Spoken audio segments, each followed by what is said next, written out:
Bruschi sbalzi di temperatura ed eventi climatici estremi più frequenti, ma i vigneti del Veneto resistono. Le stime produttive sono in linea con quelle dell'anno scorso. Questo è quanto emerge dal primo incontro della 52esima edizione del trittico Vitivinicolo Veneto, andato in scena qualche giorno fa.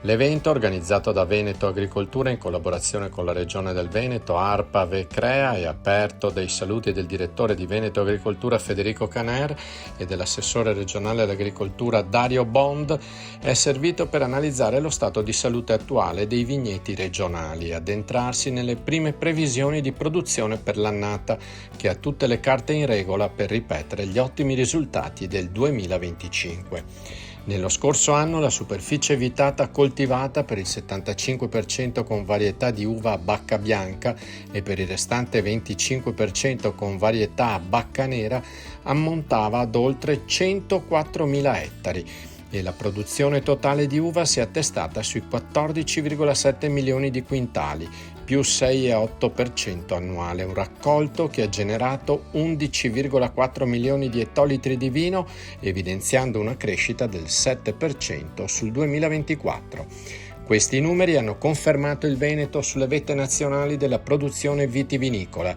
e ora, pure nel 2026, le condizioni preliminari di viti e vigneti promettono una vendemmia di tutto rispetto. L'andamento meteorologico, come sottolineato da Francesco Rec di ARPAV, sulla base delle rivelazioni della stazione meteorologica di Conegliano, è stato, nella prima metà dell'anno, altalenante, con alcune gelate isolate, temperature tendenzialmente sopra la media, un maggio caratterizzato prima da un freddo e poi da un caldo anomali e diversi fenomeni climatici estremi, come raffiche di vento e grandinate piuttosto consistenti.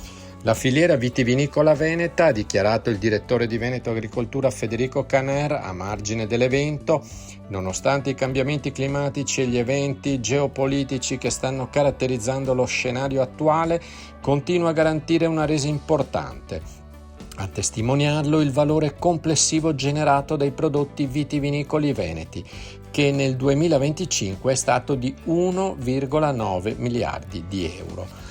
Tuttavia il contesto per i fattori già citati rimane eccezionale e dunque il supporto di Veneto Agricoltura agli operatori del settore prosegue in maniera assidua, sia attraverso incontri informativi e di ricognizione come il trittico vitivinicolo, che tramite progetti sperimentali ad hoc, tra questi Ampelopros, con cui si sta lavorando all'allargamento della base ampelografica dei vigneti del Prosecco e le coltivazioni dei vitigni Piwi, varietà ibride in grado di resistere alle malattie fungine e dunque di ridurre i trattamenti fitosanitari. Sulla stessa linea l'assessore regionale all'agricoltura Dario Bond, ma con un'attenzione specifica alle questioni di mercato.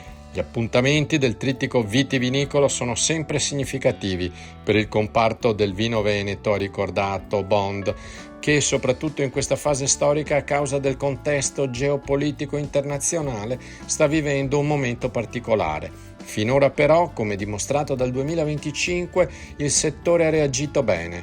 Il supporto della Regione in questo senso continua a essere costante, non solo sul versante strettamente agricolo insieme a Veneto Agricoltura, ma anche su quello commerciale. Sono infatti in lavorazione dei decreti ministeriali che favoriranno importanti investimenti sull'enoturismo, con lo scopo di attrarre nuovi clienti. I numeri della vendemmia devono sempre trovare seguito sul mercato.